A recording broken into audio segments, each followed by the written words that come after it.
Good morning to all. 8th class, page number 55। देखिए यहाँ विशेषणम बोल के एक टॉपिक दिया हुआ है आपको।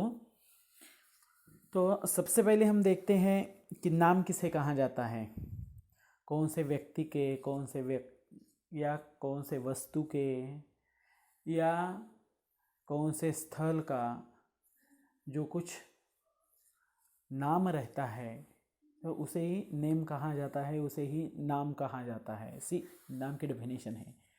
और उसके बाद सर्वनाम। सर्वनाम नाम की जगह जो शब्द यूज किए जाते हैं उन्हें सर्वनाम कहा जाता है। जैसे कहते हैं कि योगेश नाम का एक बालक है और वह बहुत ही अच्छा है। वह जब कहा जाता है तो वह सर्वनाम है। तो इस तरह से जो शब्द नाम की जगह यूज होते हैं उन्हें सर्वनाम कहा जाता है। उसके बाद आता है विशेषण और क्रियापद, तो आपको मैंने पढ़ाया हुआ है। तो देखिए विशेषण क्या होता है। एषः बालकः मतलब है यह बालक है। एतस्य नाम अजयः, इसका नाम अजय है। अजयः उत्तमः बालकः, अजय बालक है लेकिन कैसा बालक है, तो उत्तमः बालकः, वह बहुत ही अच्छा बालक है। अजयः स्वस्थः कार्यतत्परः च बालकः, और अजय स्वस्थ, स्वस्थ यानी कि जिसका शरीर बहुत अच्छा है उन्हें स्वस्थ कहा जाता है। जिसको कोई परेशानी नहीं है शरीर में, या जिसे शारीरिक या मानसिक कोई पीड़ा नहीं है, उसे स्वस्थ कहा जाता है। तो अजयः स्वस्थः कार्यतत्परः च बालकः, अजय स्वस्थ और कार्यतत्पर। कार्यतत्पर शब्द का अर्थ होता है कि कार्य करने में जो हमेशा रेडी रहता है, जो कार्य करने के लिए हमेशा रेडी रहता है। Ready every time for the work, उसे कहा जाता है कार्य तत्परः च बालकः। तो इस तरह का यह बालक है। कौन, अभी देखिए यहाँ जो है बालक शब्द के विशेषण आए हैं। एक है अजय जो बालक है उसके, तो एक है उत्तमः, उत्तम अच्छा है, श्रेष्ठ है। स्वस्थः जिसका शरीर और मन भी अच्छा है। और तीसरा विशेषण आया है कार्य तत्पर। कार्य तत्पर शब्द का अर्थ मैं आपको फिर से बता रहा हूँ। Every time ready for the work, हमेशा जो कार्य के लिए तैयार रहता है उसे। तो यह तीन उसके विशेषण हैं। अभी बताते हैं आपके कि विशेषण किसे कहा जाता है।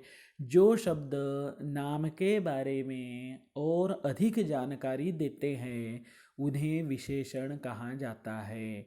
तो उत्तमः, स्वस्थः और कार्य तत्परः, यह तीन शब्द ऐसे हैं जो अजय यानी कि नाम के बारे में विशेष आपको बता रहे हैं। देखिए अत्र उत्तमः, चतुरः, स्वस्थः, कार्यतत्परः एते शब्दाः अजयः कीदृशः अस्ति इति कथयन्ति। तो यहाँ दिए हुए जो शब्द है उत्तम, स्वस्थ और कार्यतत्पर, तो यह शब्द अजय कैसा है यह आपको बता रहे हैं। अतः एते शब्दाः अजयस्य विशेषणानि, तो इसी के कारण इन शब्दों को अजय के विशेषण कहा जाता है।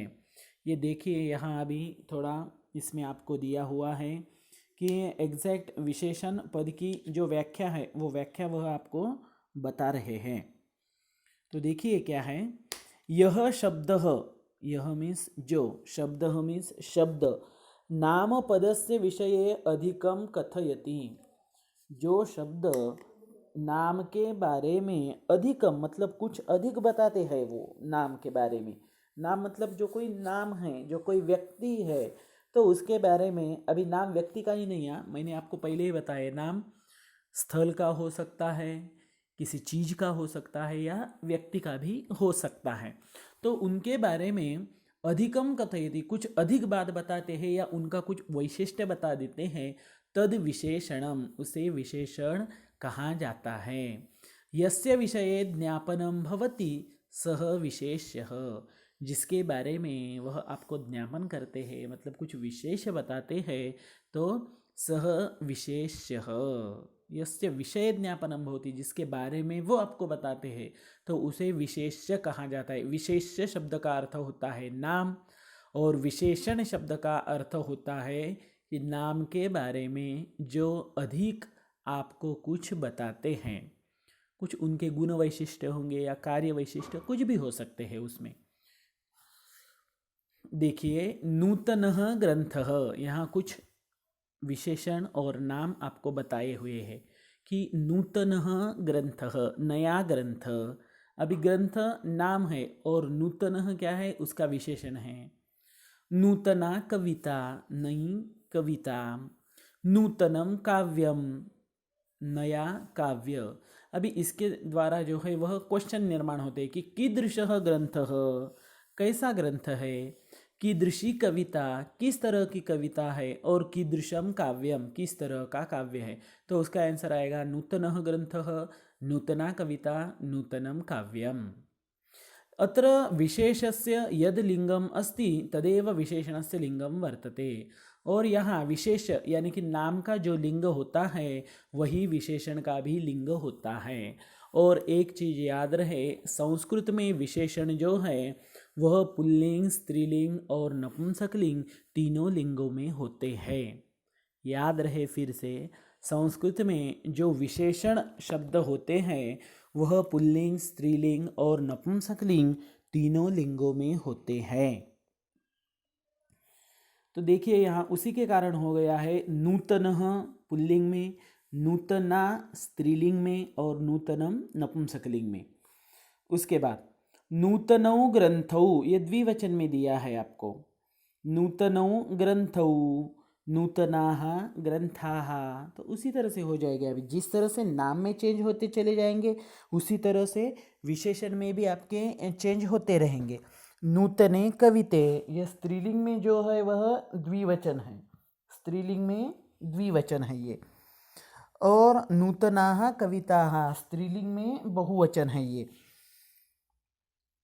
और नूतने काव्ये, नपुंसकलिंग में द्विवचन, और नूतनानि काव्यानि, वही कि नपुंसकलिंग में बहुवचन। अत्र विशेष्यस्य यद वचनम अस्ति तदेव विशेषणस्य वचनम दृश्यते। यहाँ विशेष्य का यानी कि नाम का जो वचन है वही वचन विशेषण का भी होते हैं।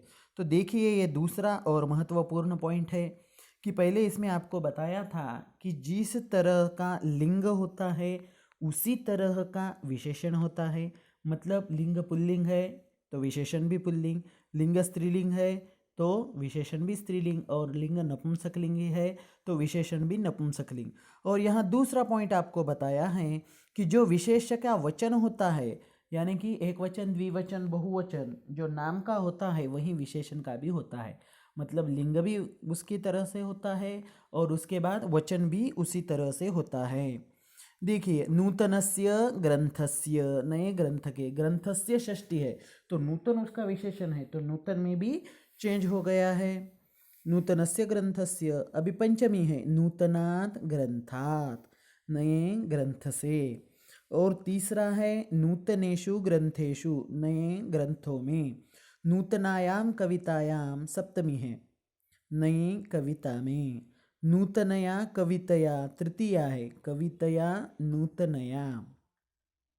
नूतनायै कवितायै, अभी ये चतुर्थी है। नूतनेन काव्येन, तृतीया है। नूतनाभ्याम काव्याभ्याम, द्विवचन में है। और नूतनयोः काव्ययोः, ये भी द्विवचन में है, षष्ठी सप्तमी द्विवचन। तो इस तरह से, तो देखिए यहाँ रेड में क्या दिया है आपको, एतेषु उदाहरणेषु विशेष्यस्य या विभक्ति ही सा एव विभक्ति ही विशेषणस्य अपि। इन उदाहरणों में जो विशेष्य यानी कि नाम की जो विभक्ति है वही विशेषण की भी है। देखिए ये श्लोक दिया है, ये श्लोक बहुत ही इंपॉर्टेंट है आपके लिए, याद रहे। यद लिंगम यद वचनम या च विभक्तिर्विशेष्यस्य तद लिंगम तद वचनम सैव विभक्तिर्विशेषणस्यापि। यद लिंगम, जो लिंग, यद वचनम, और जो वचन, और तीसरी है या च विभक्ति ही विशेष्यस्य, और जो विभक्ति विशेष यानी कि नाम की है, मतलब नाम की जो विभक्ति है, जो लिंग है और जो वचन है, और उल्टा भी ले सकते हैं, जो लिंग है, जो वचन है और जो विभक्ति नाम की है, तद लिंगम तद वचनम सा एव विभक्ति विशेषणस्यापि। तो वही लिंग, वही वचन और वही विभक्ति विशेषण की भी होती है। ये श्लोक और इसका अर्थ बहुत इम्पोर्टेंट है, आप फिर से उसको देखें और याद रहे। चलो भाषा अभ्यास देखते हैं। अभी ये किसके आधार से देखना है? विशेष का और विशेषण का संबंध। अधो निर्दिष्टानि विशेषण विशेष शब्द युग्मानि चिन्हित। नीचे दिए हुए विशेष और विशेषण के शब्द युग्म आपको ढूंढना है।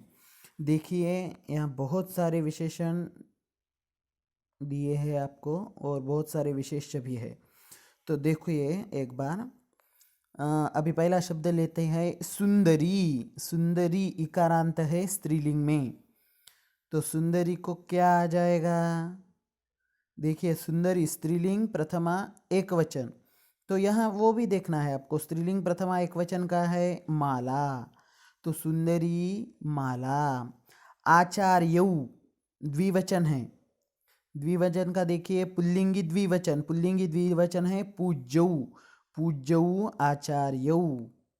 उसके बाद श्वेतौ, श्वेतौ ये लास्ट में है इधर बकौ, दो बक और दो श्वेतो उसका विशेषण। छात्राः, कैसे है छात्रा? बहुवचन है, प्रथमा बहुवचन। प्रथमा बहुवचन का कौन सा है? दूसरा ये इधर कृतज्ञाः, कृतज्ञाः छात्राः। अभी नेक्स्ट है सूत्रम। सूत्रम यानी कि थ्रेड, डोरा, किस तरह का है? दीर्घम, वो लंबा रहता है ना, तो सूत्रम दीर्घम। उसके बाद आवश्यकः आहारः, आवश्यकः प्रथमा एक वचन पुल्लिंग का और आहारः भी प्रथमा एक वचन पुल्लिंग का। उसके बाद कुसुमम, कुसुमम यानी कि फ्लावर, फूल, फूल कैसा है? कोमलम कुसुमम। और उसके बाद रहा है एक ही नेत्रे कृष्णे, मतलब दो काली आंखें। तो आपको इस तरह से देखना है कि जिस तरह का नाम का वचन, विभक्ति और लिंग है, तो उसी तरह का आपको विशेषण का भी करना है। देखिए ये बहुत ही इम्पोर्टेंट पॉइंट है आपके लिए, क्योंकि आपको 9th को भी है, 10th को भी है। इसे अच्छा सा पढ़िए। अगर इसमें आपको कुछ डाउट होते हैं तो आप मुझे डायरेक्टली कॉल करें। थैंक्स, धन्यवाद।